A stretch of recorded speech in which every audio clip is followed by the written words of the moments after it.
Welcome, guys, to How the Frack We Got Here, a show that takes the news and events of the week and try to make sense out of it all. I'm your host, the most Will Buchanan, and on this show, we simply are all about the facts. There are plenty of news stations out there that simply want to do anything short but inform you. Here at How the Frack We Got Here, that's all we believe in. We go up to the left, we go up to the right, we go up to the middle of independence, we go after all sides because there's more than one side of a story to everything. And you need to know it all in order to actually formulate your own opinion. And that's what we try to do here at How the Frack We Got Here. Thanks for listening, and hold on. It's going to be fun. All right, guys. Today's date, September 18th, 2024, and this is How the Frack We Got Here. I'm your host, the most Will Buchanan on the Frack We Got Here. We do take the events of the week and try to make sense of it all. Before we do get started, guys, to let you know that we do pride ourselves on being a news podcast, which means that we do research the most reputable sources with award-winning journalism. We do not do sensational news like Fox News, News Media, The Blaze, whatever extreme left or extreme right views are out there. We simply don't do them. We present you with just the facts. At the same time, guys, we do try to watch our language, but let's be honest, words fly. At the same time, there'll be things that might be shown tonight that might be too much of a graphic nature for younger viewers, so viewer discretion is advised. Aside from that, welcome. So, how do we start this? Well, I guess we got to start with the elephant in the room, and no, I'm not talking about that guy, but talk about Trump first, because apparently somebody took pot shots at him again. Hearing from former U.S. President Donald Trump about the apparent assassination attempt at his golf club in Florida. A suspect is under arrest after a Secret Service agent spotted a man with a rifle hiding in the bushes and fired shots. Well, here's Trump's account of what happened. I was playing golf with some of my friends. It was on a Sunday morning and very peaceful, very beautiful weather. Everything was beautiful. It was a nice place to be. And all of a sudden we heard shots being fired in the air, and I guess probably 4 or 5. And it sounded like bullets, but what do I know about that? But Secret Service knew immediately it was bullets. And they grabbed me. Driver, walk straight back! Authorities caught up with the suspect, Ryan Wesley Routh, a short time later, thanks to the help of a witness. The moment of Routh's arrest caught on body cam video. You can see him with his hands up as officers quickly handcuff him and take him into custody. He appeared in court Monday and was charged with 2 federal gun-related crimes, and officials say additional charges are possible. The Secret Service says the suspect did not have a line of sight on Trump. And the Palm Beach County Sheriff says the suspect, quote, didn't even get close to getting a round off. What seems to be... Okay, so let's just address this. Somebody took another shot at Trump. Well, tried. I mean, there were shots. They've missed. And again, the question of what is actually going on with the Secret Service? What is going on with these attempts? Because I think the last time an attempt was made on the president's life was President Bush, and that was a shoe. 2.0, Bush 2.0, I should say. And that was a shoe. Aside from that, it's been a while since we've had any attempt on the president's life. Okay.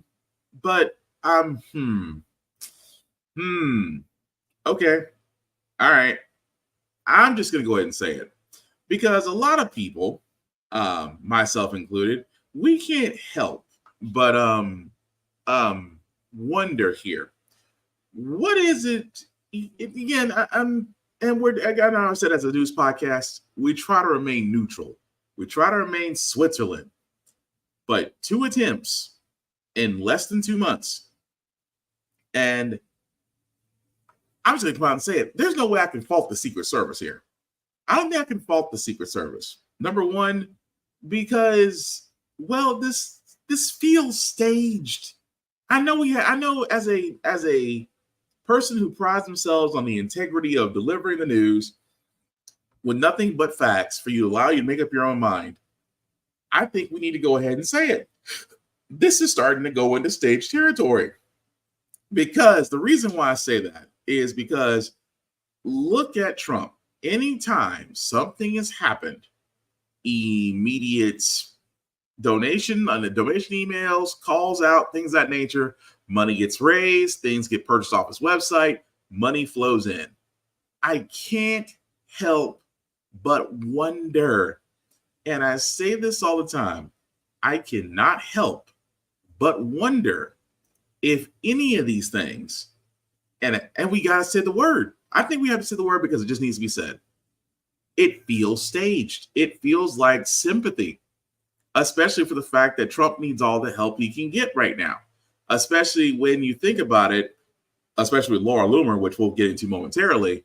But it just, when you think about the assassination attempts, you think about what's occurred and the fact that this is, he tries to blame Biden and Madam Vice President Kamala Harris. He tries to blame them for the rhetoric, but I'm like, what rhetoric? Because the only thing he can say is rhetoric is that you basically incited the mob that is currently acting right now, which is truth. Trump sat there and gave a speech on January 6th, which basically incited a mob to go down to the Capitol and stop an election count.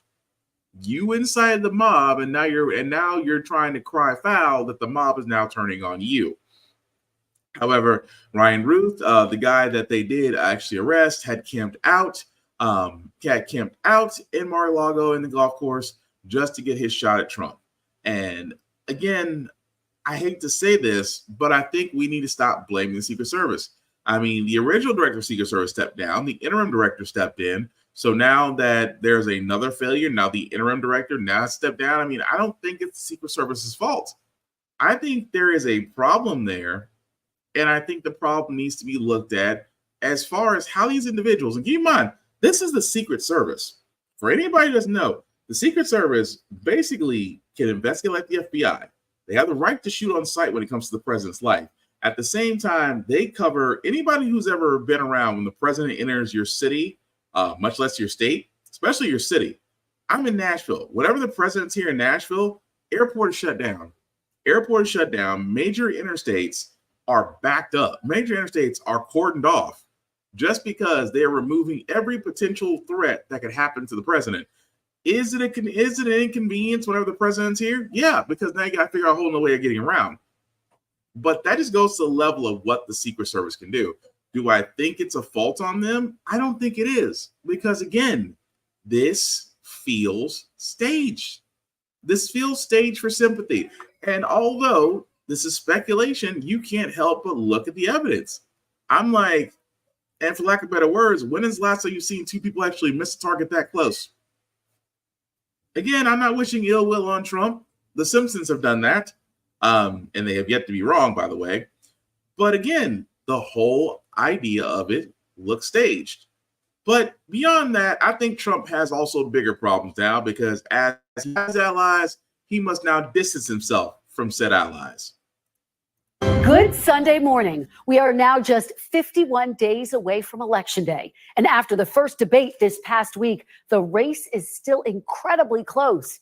Former President Trump's allies want him to spend these critical final days talking about the issues on voters' minds, the economy, healthcare, immigration, and focusing on the vice president's vulnerabilities. Instead, Mr. Trump spent most of the week falsely claiming that migrants are eating pets in a small town in Ohio and defending his association with a far-right agitator who other Republicans have condemned. On Tuesday night, former President Trump and Vice President Harris faced off for what may have been the most important 90 minutes of the campaign. Donald Trump was fired by 81 million people. Clearly, he is having a very difficult time processing that. I've never seen a worse period of time. People can't go out and buy cereal or bacon or eggs or anything else. During the course of his rallies, he talks about fictional characters like Hannibal Lecter.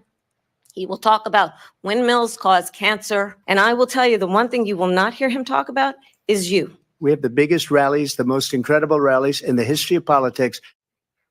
Now, former President Trump doubled down on baseless claims he made on the debate stage that members of the Haitian population in Springfield, Ohio, are abusing pets. City officials say there is just no evidence of that. In Springfield, they're eating the dogs, the people that came in. They're eating the cats. They're eating the pets of the people that live there. They take in the geese. You know where the geese are? In the park, in the lake. And even walking off with their pets. My dog's been taken. This morning, Springfield is on edge after days of bomb threats that closed public schools, government buildings, and hospitals. Former President Trump also defended his association with far-right activist Laura Loomer, who traveled with him as he made multiple stops on Wednesday to mark the 23rd anniversary of the September 11th attacks. Just last year, Loomer posted a video on social media that called the 9/11 attacks an inside job. This week, she posted a racist tweet about Vice President Harris.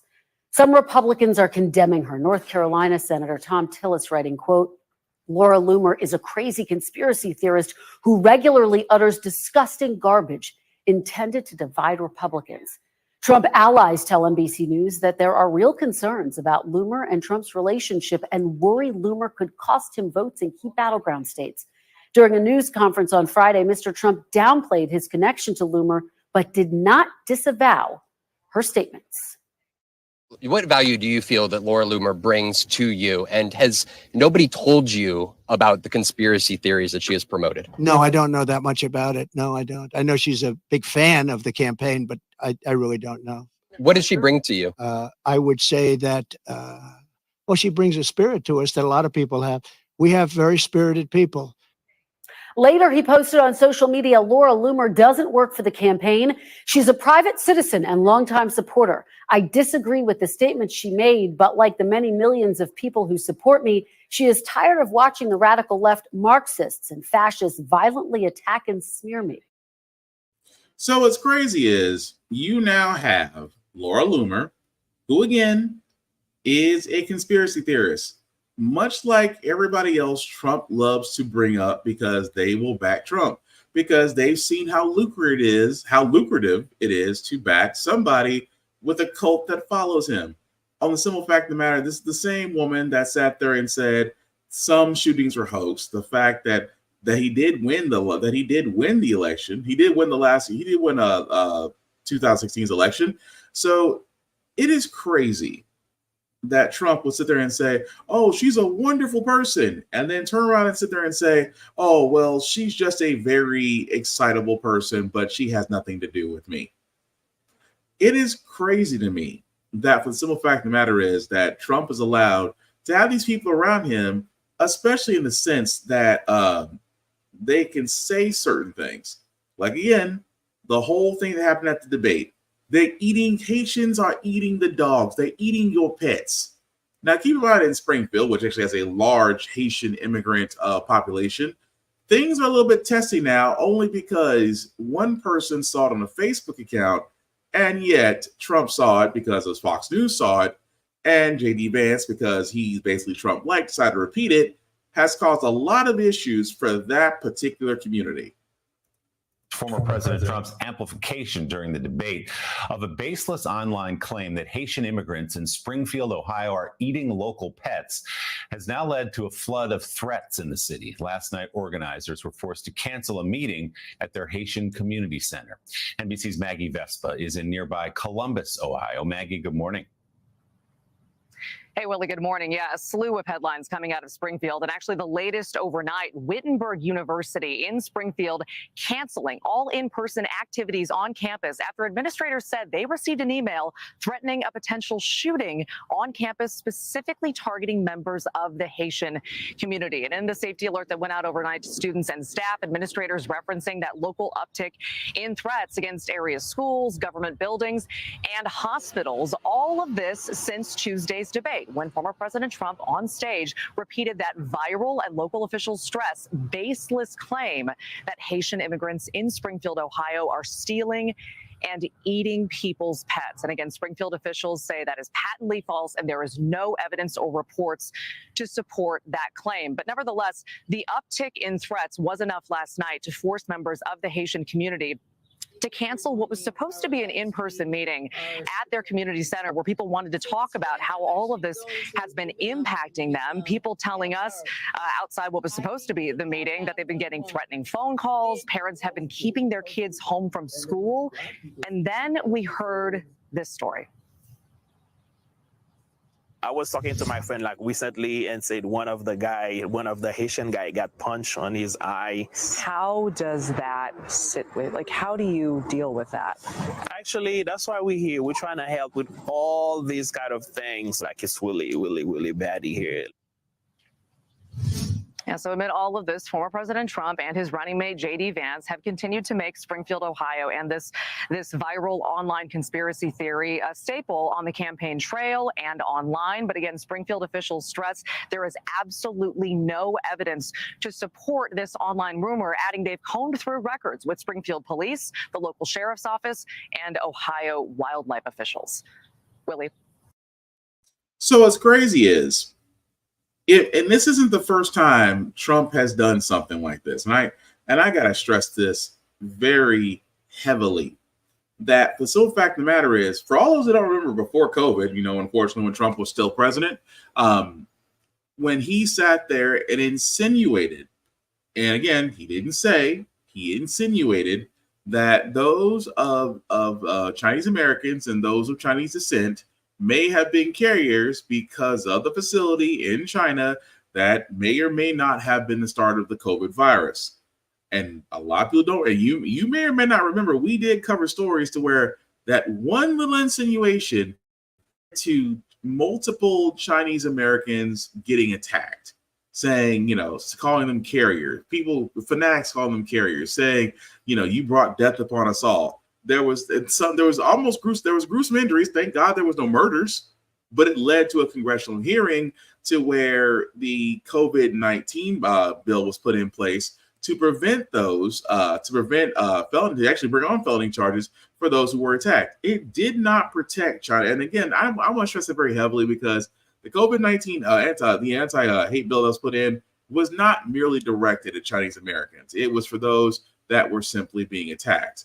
I just got to point that out because, again, that can be taken so many ways. But that's Trump. That's the second time Trump has insinuated something to where a large group of people were affected.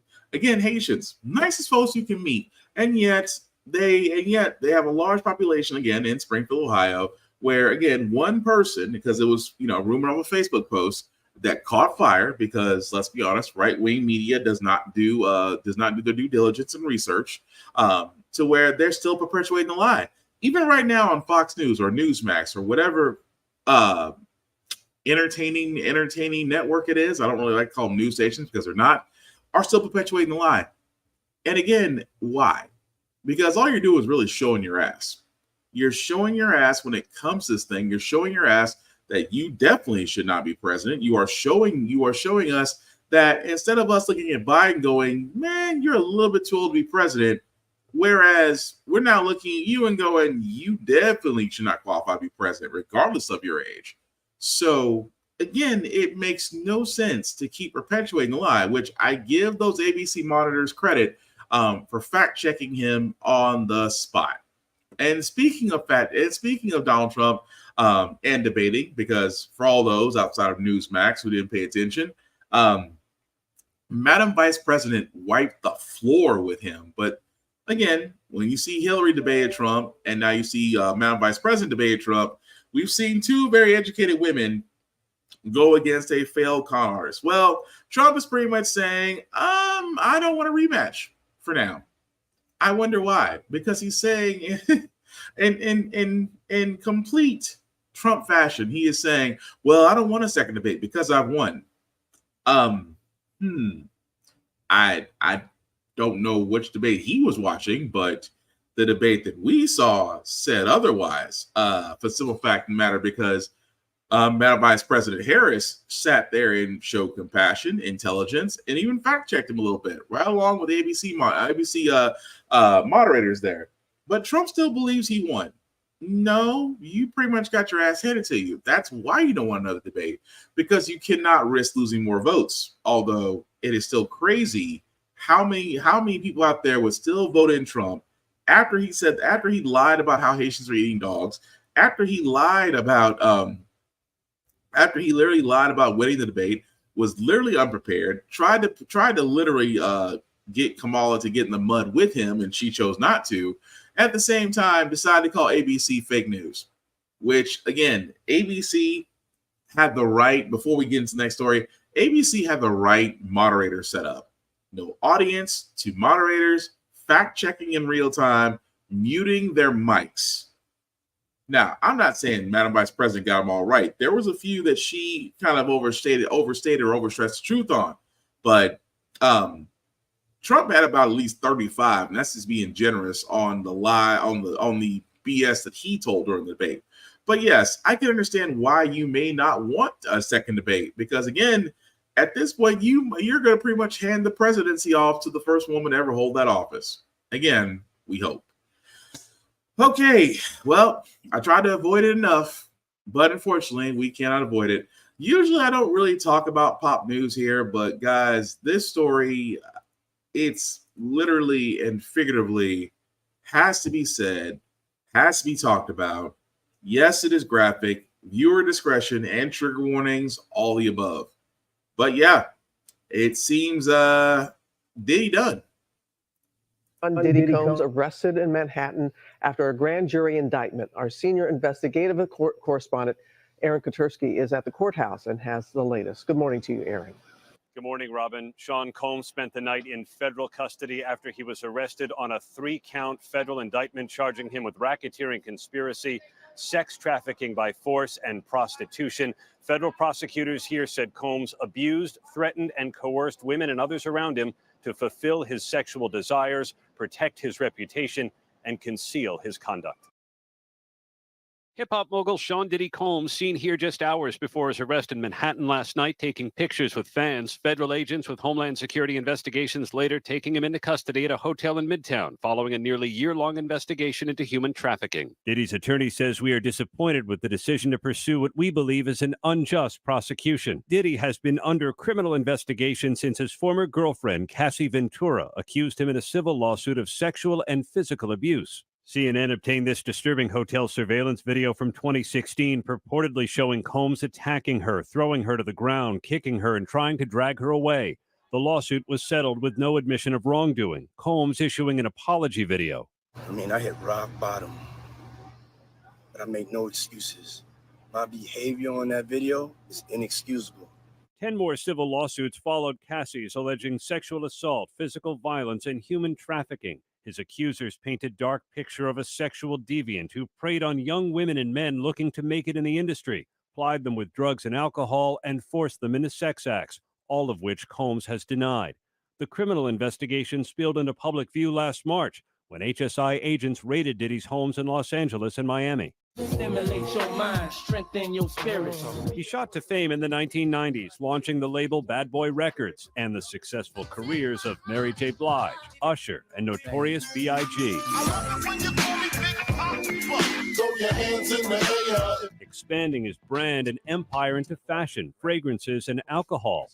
But much of that is now gone as his legal challenges mounted. His lawyer calling Combs a music icon, self-made entrepreneur, loving family man, and proven philanthropist who has spent the last 30 years building an empire, adoring his children, and working to uplift the Black community. He is an imperfect person, but he is not a criminal.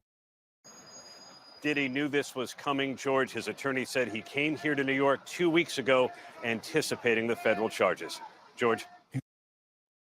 Well, on the diddler. There is no other look. There is no excuse here. Sean, like I said, we kind of saw this coming the moment Cassie, his former girlfriend Cassie turned over phones, text messages, things of that nature. The moment your ex turns over that amount of things to the FBI, it's only a matter of time. Now, for all those that don't know how serious this is, also was found at his home, and I know internet is undefeated and fast. You've probably seen a whole bunch of people already posting videos about it. What was found at his homes, besides narcotics, AR-15s, various other items, I'm not going to go into detail about because, again, that's just a little bit too graphic even for our podcast. However, nearly 1,000 bottles of baby oil. Fill in whatever joke you want to use. But no, again, Combs will have his day in court, but at this point, what a lot of people don't understand is and also if you don't know, what's the crazy part about this is the court that's investigating Combs right now is the highest court in New York, who only take on high profile cases. So if they're taking this on, and the evidence that they have, and if you haven't noticed, again, if you're on social media, several record execs are stepping down from their recording labels. I'm not saying that he won't be the only person going down, but when you hear racketeering and RICO charges, that means that Diddy is not going to be the only person who's literally going to be joining very soon. However, we'll follow that story as it goes along. But at this rate, Diddy might be saying take that might have a whole different meaning. Sorry, had to say it. Better than saying R. Kelly cellmate. Anyway, like I said, not to make light of that, because again, there are victims of human trafficking, there are victims of sexual abuse, there are victims of domestic violence, there are victims out there. And again, if you are experiencing that, there are areas, there are numbers that you can call, there's help out there for you, which I hope you do take advantage of. But at this point, with the evidence they have against Diddy, either he's definitely going to be doing prison time, but I don't think he's going to be the only one.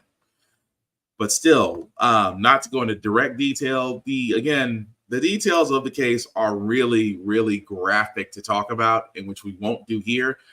They are available online for you to see for yourself, but let's just say you thought Epstein was a predator. Jesus.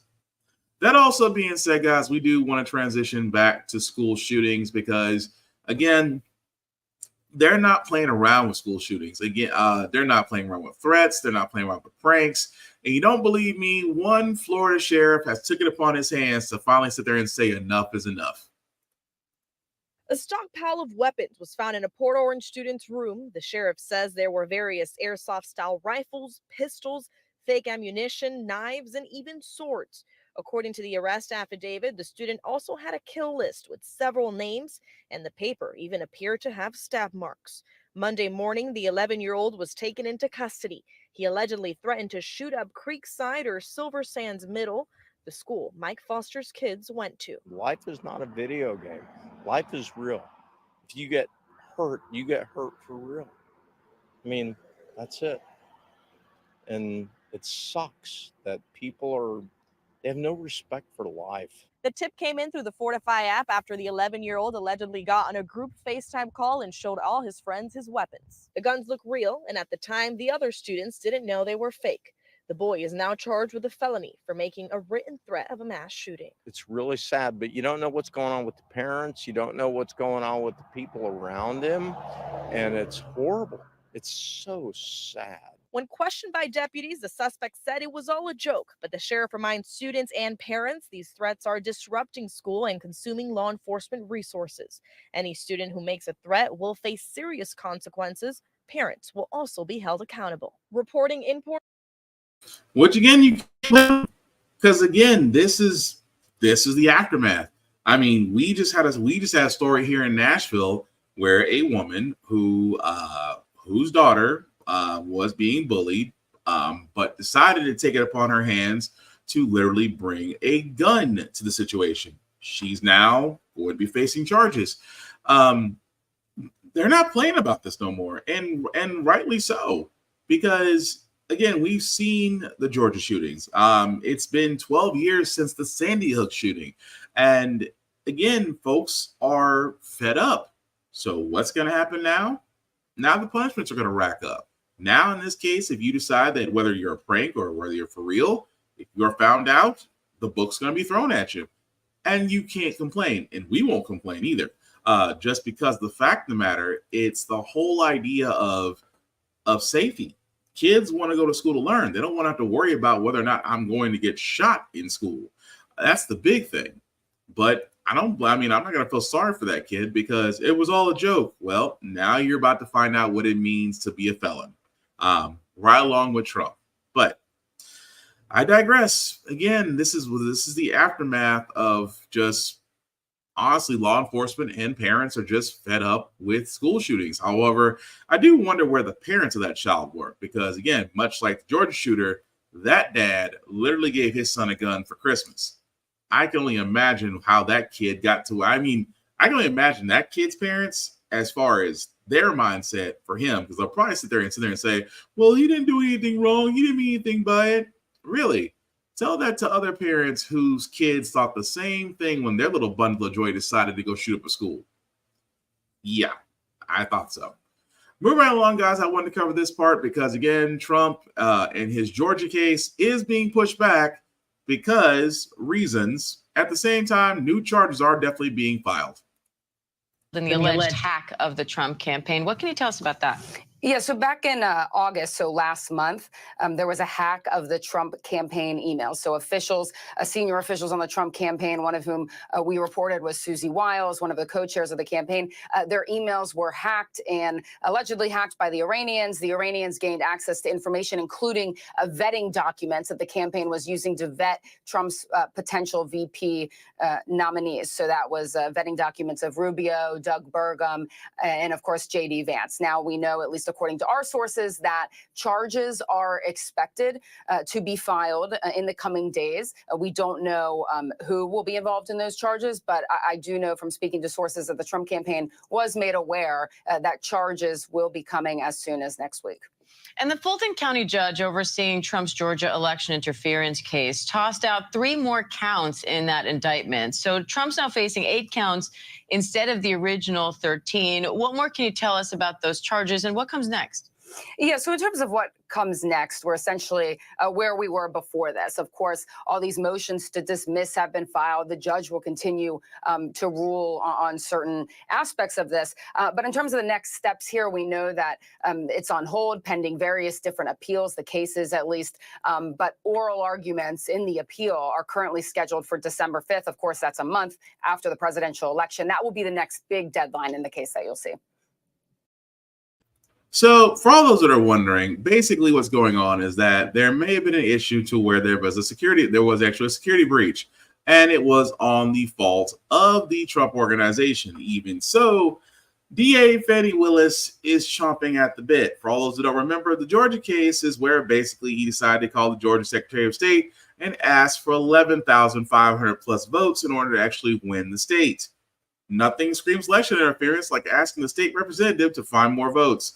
At the same time, guys, this is the same state to where DA prosecutor Fani Willis was all ready to prosecute Trump. Trump accused her of having an illicit relationship. That itself became a trial to where Fani Willis basically whooped the prosecutor's ass from the witness stand, ergo leading to her lead prosecutor actually leaving the case and her staying on it.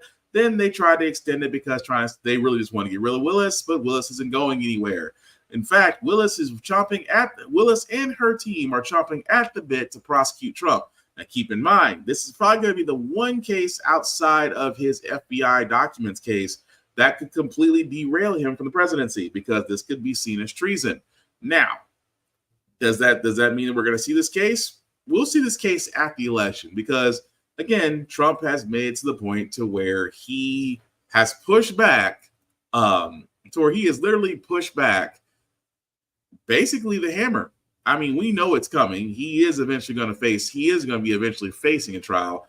But when it comes down to it, he's going to beat the clock as best he can. Why? Because he still gets money from his flock to keep paying his lawyers to keep pushing back cases, because he still thinks he has a shot at winning the presidency.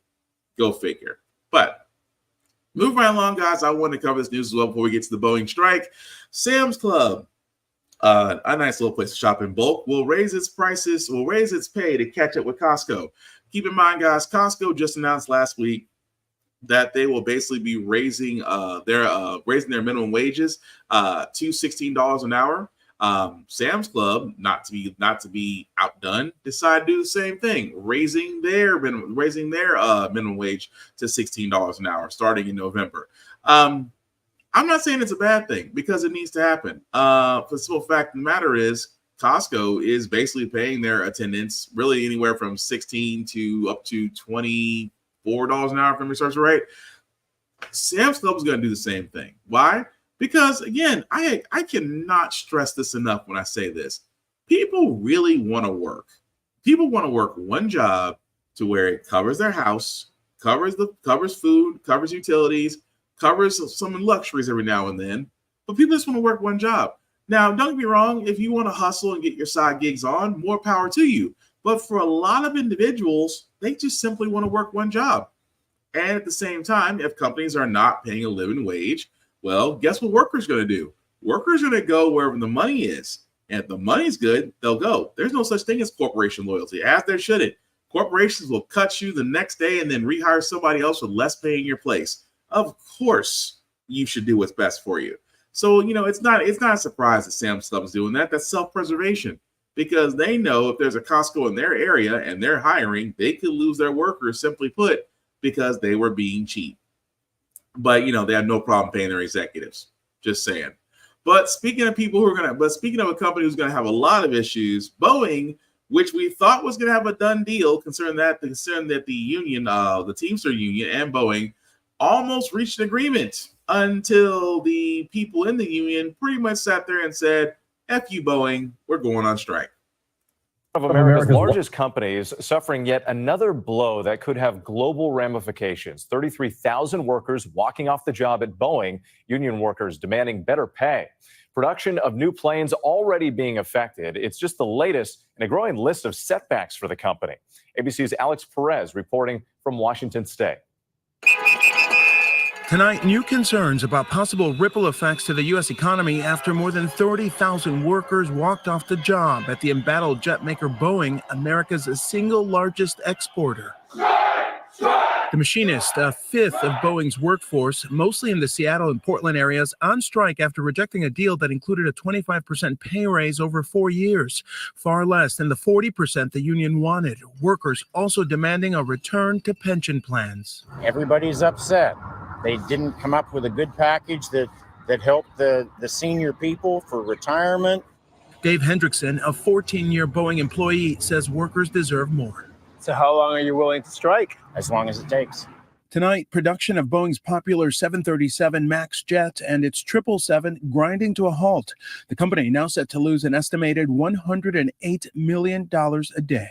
This strike could potentially impact 1.5 million people who work at other companies that supply parts and services to Boeing. So this is a very big deal. It's the first strike at Boeing in 16 years and comes after a turbulent few years for the company. 2 fatal 737 MAX crashes, a door plug falling off a passenger jet mid-flight, and a problem-plagued Starliner spacecraft that NASA did not believe was safe enough to bring 2 astronauts home. Tonight, Boeing's CFO says they're ready to keep negotiating. We want to get back to the table, and we want to reach an agreement that's good for our people. And with both sides eager to negotiate, but it remains unclear when they will return to the table. Experts do not believe the traveling public will be impacted by this strike anytime soon. See, we say that. We say it's not going to be impacted, but let's also be honest. Boeing, outside of Lockheed Martin and maybe one other company, manufactures the world's airplanes. And these not just commercial airplanes, but also military, because Boeing also has military contracts. And your 33,000 workers just halted your most popular airline. Yeah, you might want to be a little bit concerned. That is all I'm saying. However, I keep saying this, and I will continue to say this. Whenever we cover a strike here on How the Frack We Got Here, we say the same thing. Workers always want things. Better pay, better conditions, more piece of the pie and profit sharing and bonuses. Every strike has always been around those same things. And I always say it best. It amazes me that $1 billion company would rather be stingy or greedy than actually pay its people a living wage, bonuses, perks, things of that nature, only because they believe in the fact that, it's capitalism. Well, you agree to this, then you should be able to live off this. No. I think that, if a company thrives, shows its employees.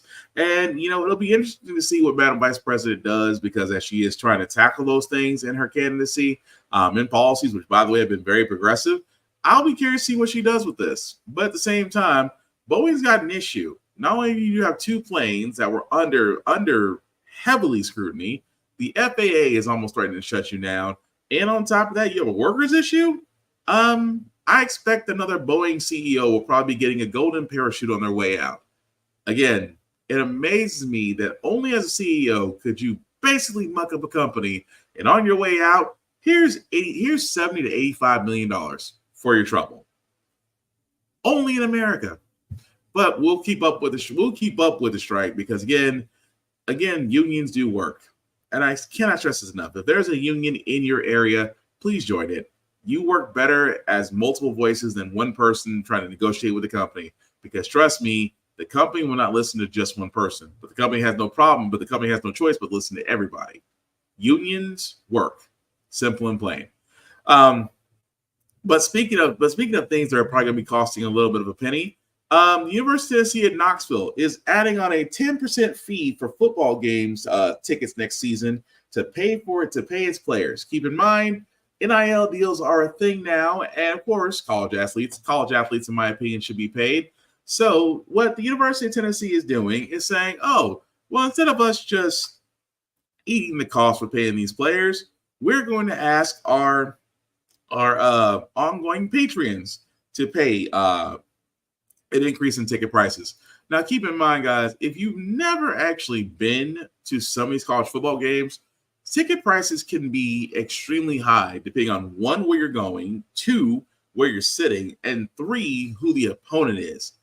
It is amazing to me that instead of, colleges accepting the fact that times have changed, accepting the fact that college players should be paid because college football is $1 billion business. It is. It is $1 billion business with the B. College football actually brings in more money than all 3 major leagues combined. And that's college football.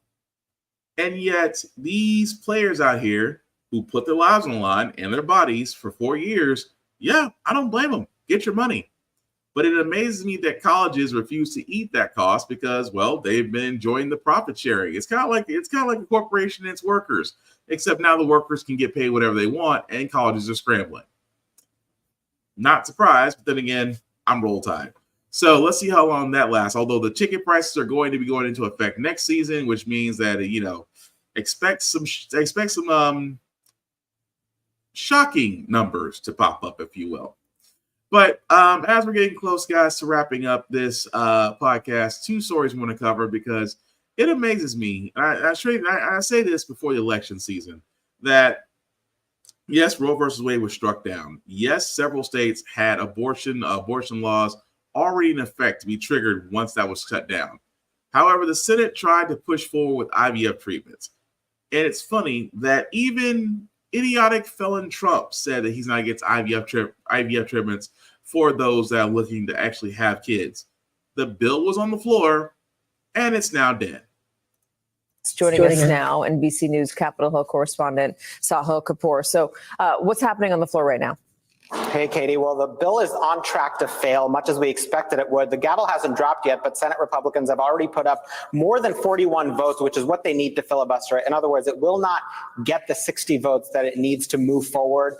And this bill is called the Right to IVF Act. It would establish broad protections for IVF for individuals who seek to access it and for healthcare providers who seek to offer those treatments without interference or restrictions. It was brought up by Senator Tammy Duckworth, who used IVF to grow her own family, challenged Republicans that if they actually support this, they should vote for the bill. Republicans argue that this was a politically motivated show vote, that it's not necessary, that IVF is not illegal anywhere. Democrats came back and said, well, it could be if states decide that life begins at conception and treat, fertilized eggs, embryos as children and effectively give them personhood rights, given that discarded embryos happen in IVF. So that's the debate right now. This bill is not going anywhere at the moment. The only 2 Republicans who are voting for it at this moment are Susan Collins and Lisa Murkowski. It's playing out very much like it did a few months ago. And it needs to get to 60 votes. This is not a 50-50 vote. This is a 60 vote for threshold.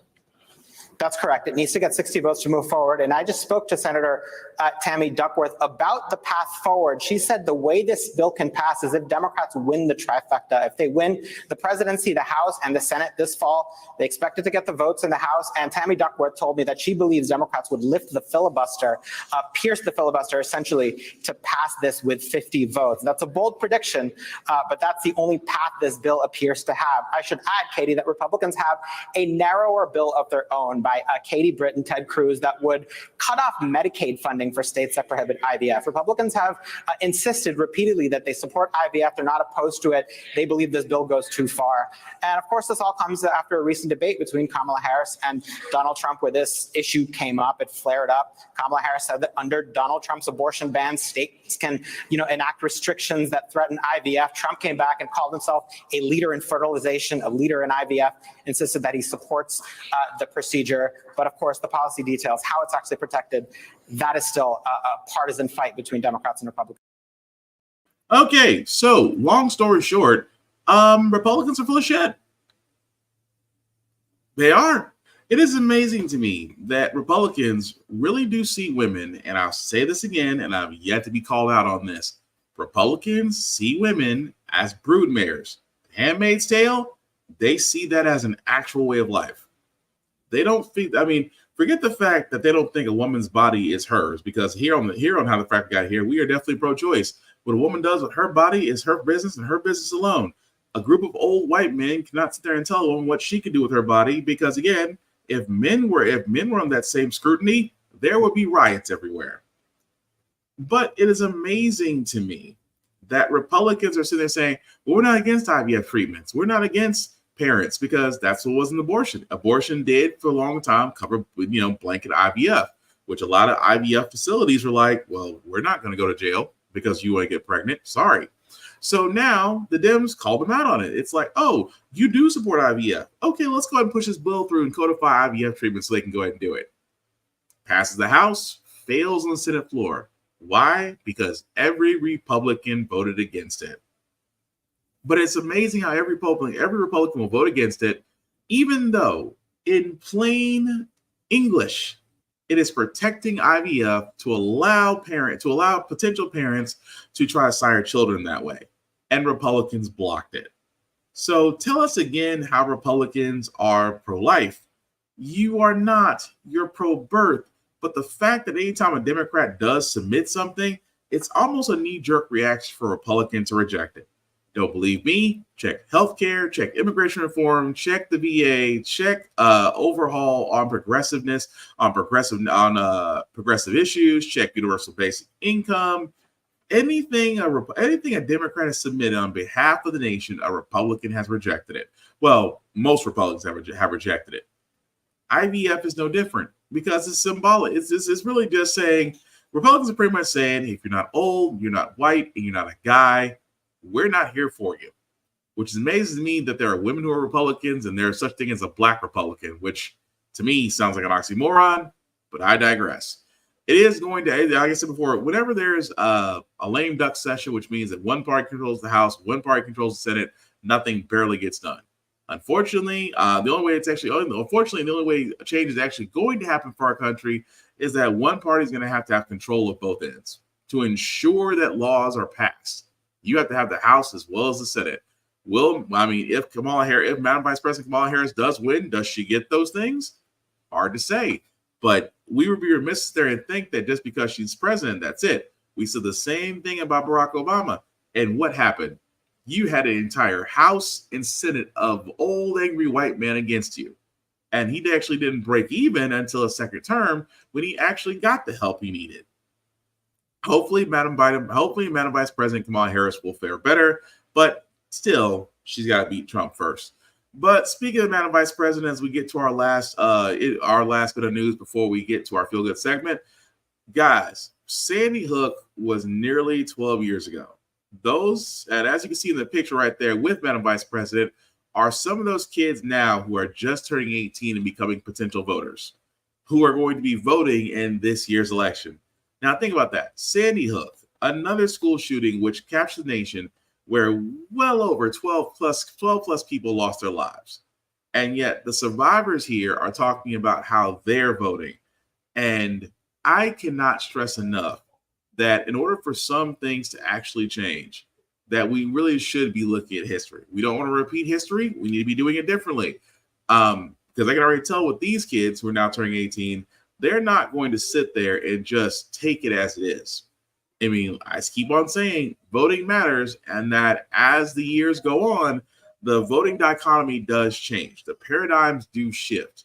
And hopefully, as you're watching or listening to this, you'll be inspired to vote as well. Because again, as I say so many times at the end of the show, if voting wasn't important, they would not be trying to move the goalpost to make sure you couldn't do it. But we're going to go ahead and move on to our feel-good segment, because usually how the Frack We Got Here, we usually cover a lot of things that are doom and gloom. Sometimes I make usually fake humanity, but hey, it's Wednesday, it's hump day, tomorrow's Friday Eve, which is Thursday. And we always want to leave you guys out some good vibrations with people who impact other people's lives. And this, this tennis coach definitely got a surprise of her own on Good Morning America. Check it out. We cannot get enough. We're entering day 11, kicking off the highly anticipated semifinals and serving up some massive excitement, honoring the champions and the tennis history that makes this tournament so special. USTA coach Frances Ferdinand is with us live. Hi, Frances. Hi. We're so happy that you're with us today. I'm happy to be here. So coaches, you're a coach. Yes. Such an integral part of the game. Yes. You teach skills as well as a love of the sport to kids in Brooklyn. Yes. I want to ask you, how do you think playing tennis empowers these kids? I think it gives kids opportunities. For me, tennis has given me so many opportunities to get scholarships, opportunities to see the world, opportunity to have great experiences like this. So I think that's the biggest thing is when you have, those good skills, then you can get a lot of opportunities. Because you got a tennis scholarship, yes, didn't I you? did. Yeah, that's awesome. I got to Morgan State. Oh, way to go. I know. Why to you? Accessibility to the sport is so important. Yeah, I mean, tennis is expensive. We all know that. It's expensive. It's already looked at as an elitist sport. So to be able to give people opportunity to play and not just have an experience, but to really learn the game and to really be able to excel in the game, I think, that takes a lot of money, a lot of energy, a lot of effort. So if we can create ways that they can do that easily or more affordable, then yeah. Because there's so many life skills that we learn. There tennis. is. Yeah. Tennis does. It teaches life and, and it keeps your brain. There's all these stats about living longer. Those who play tennis live longer than others. So it's all goodness. So in the spirit of competition, because it is that time of year, US Open, we're going to test your knowledge. Frances, we hope you're ready. A little trivia game that we've titled Match Point. Every question you get correct, we want you to reach into the basket. You get to pick any item you want there of Ralph Lauren US Open polo merchandise. You got to put it on. You're going to be layered up. Are you ready? I think so. I'm good. All right. The first question. What are the 4 Grand Slam tournaments in the order that they are played? Okay. We have Australian, we have French, we have Wimbledon, and you have US Open. Oh, that was a gimme. I got to get something. Let's go. That was a softball. Yeah. Softball. We start easy. Okay. I love it. What year did Arthur Ashe win his first US Open men's title? Oh, that's a tough one. And it's on the cups. I get the honeydews every year, so I should know this. Come on with the first one. The first one, I want to say 1968. What am I getting? You playing with us. Okay. I like it. Name the woman who has won the most U.S. Open titles. If it's not Serena Williams, I don't know. I want to get the. Well, it is Serena Williams. It's also Chrissy. And Chrissy Everett, too. Oh, yes. Is it 25? Pick an item. Come on. Well, that may come in handy because what's the official drink of the U.S. Open? The honeydews. Complete with those little tennis balls. Okay. So the little. Oh, wonderful. Right. For an extra point, an extra piece of merch, who do you think will win this year's Open, men or women? Oh, that's a tough one. You can pick one. You can give us 2 predictions. There's no wrong answer. This is your opinion. I mean, I don't know. It's tough, right? We got all the new guys. They're looking pretty good. We're going for the Americans, the Fantastic Four. But I like Djokovic. I don't know. No, he's out. I know. But I'm just saying, I like him still. Let's go with an American. Okay, we'll go with Shelton. He's out. Are they really? It's Tiafoe. It's Tiafoe. Fitzy. Or it's Fritz. I'm going with Tiafo. Okay. All right, there we go. We share There we the go. same name. There we go. Am I allowed to take stuff too? Yes, of course. Why not? Why not? Everybody wins. All right, so Coach, you aced our match point game. Not only are you going home with everything you have on, and why not? Just take the basket. Yeah, right. But it Nice might basket. come in handy because we are sending you and one guest to the women's final. Come on! Here you go! Yes! Come on! As a little thank you for all you do. Okay, we can't. Come on now. We can't just do that. How would you like to go to the men's final as well? Yes, Sunday. So you got both. So I can see Tiafo. Yes, you can see them both. Yes. You will not see Djokovic, but you No, might see Tiafo. No. You guys, thank you. Thank you for all you do for the kids in Brooklyn. Thank you for your love of the game. Thank you for your energy tonight. Enjoy the finals. Yes, and the swag bag. And the swag bag. Yeah. Thanks, Polo. The action continues today with the women's semifinals. I'll be there. Yeah, And you Michael will. too. And You Michael. will. I know. Straight I in. love it. I'm jealous.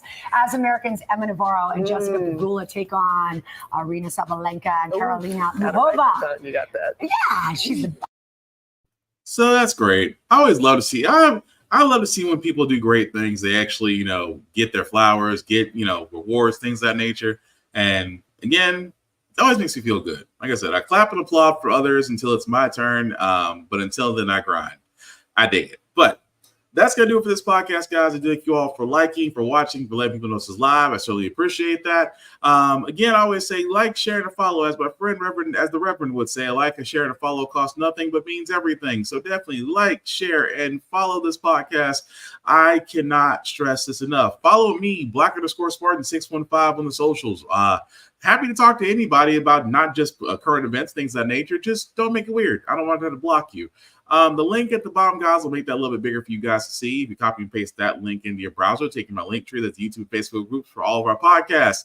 Also, the podcast for How the Frack We Got Here can be seen or heard wherever you get your podcast from, including Apple Music, because, we made it there. At the same time, guys, I do need to heavily stress two things. First and foremost, vote.org. I cannot say this enough about what's going on with our current political season. As you can see there, guys, we are 47 days, 5 hours, and less than 10 minutes away from voting on November 5th. If you have not registered to vote, this website will help you out tremendously. You can check your registration. You can even register to vote. It takes less than 2 minutes to register. Actually, almost a minute from a friend of mine that actually registered to vote. You can even vote by mail, or if early voting is there, see who's on your ballots, election reminders, pledge to register. Pretty much, guys, this site will help you with all your voting questions. And I stress this very heavily. Please make sure, please do not wait until November 5th to check everything. Please, guys, we have a couple months. We have time. You have a website, we have technology, we have smart devices. Please do not wait until November 5th to check everything. Be prepared. Be aware, be vigilant, help others, because again, voting is important. People have died for your right to vote. People have fought for your right to vote. And right now, voting is probably going to be the only thing that keeps us from having an Act 2 of Trump. I know I'm supposed to be impartial on this, but I got to say it. You don't want to see an Act 2 of Trump. You really don't. But vote.org, I heavily recommend to try that. I recommend to go to that site for all your voting needs. Also, blurrstation.com. I cannot stop stressing enough about this. This is the site, the table, the vehicle to where the content that we own can be for us and profitable for us. I know Tubi's out there. I know Amazon Prime and all the other places are out there. Our viewership fuels them because Tubi was nothing. Tubi was a nothing network. Now it's well over $100 million, and it's owned by the same guy who owns Fox. That alone tells you everything you want to know. Our viewership can build our own bridges, build our own networks, but first we must invest in our table. And Blur Station, and blurrstation.com is definitely it. Definitely go to blurrstation.com. If you do want to join, please the join now button. And from there, select the Blur's Eye View Affinity membership. And if you find my name under the Affinity Fluids partner at Black Spartan, I would definitely appreciate that. As you can see, guys, it's $10.99 a month. $10.99 a month to view Blur Station. After 36 months of paying $10.99 a month, you do have the ability to own a piece of Blur Station. You can actually own a piece of a media conglomerate. That's a beautiful thing. At the same time, guys, if you have content that you would love to have on Blur Station, you first must join Blur Station. It allows you to talk to people behind the curtain. And from there, if everything's agreed upon, then your content can also be shown on Blur Station that you own. Blur Station would just own a piece of the distribution. But again, this is our vehicle. This is our table. The thing that we keep talking about the most, that we always said we wanted, is now here. Definitely check out blurstation.com. Outside of that, guys, again, the political landscape is out there. We got a mission. We have a duty to fulfill come this November. And until then, we will cover the latest stories. We will cover the latest news, and we will definitely do our mission statement, which is basically to inform you factually, and allow you to make up your own mind. We don't want to persuade anybody. We want to let the facts do that, because again, facts are right whether you like them or not. Don't believe me? Ask Mitt Romney. That being said, guys, as we wrap this up about how the Frack We Here, it's all about staying informed. We are not trying to reinvent the wheel. We are simply giving you all the facts, like you make up your own mind, but we do provide a lot of perspective that goes along with it. We do better as a society once we're informed.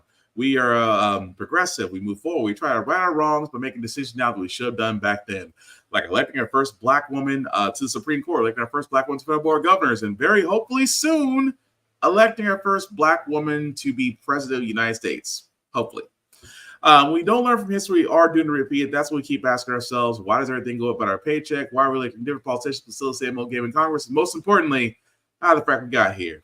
Thank you all for watching, guys. Please take care of yourselves and each other, and I promise we'll get through this. Peace.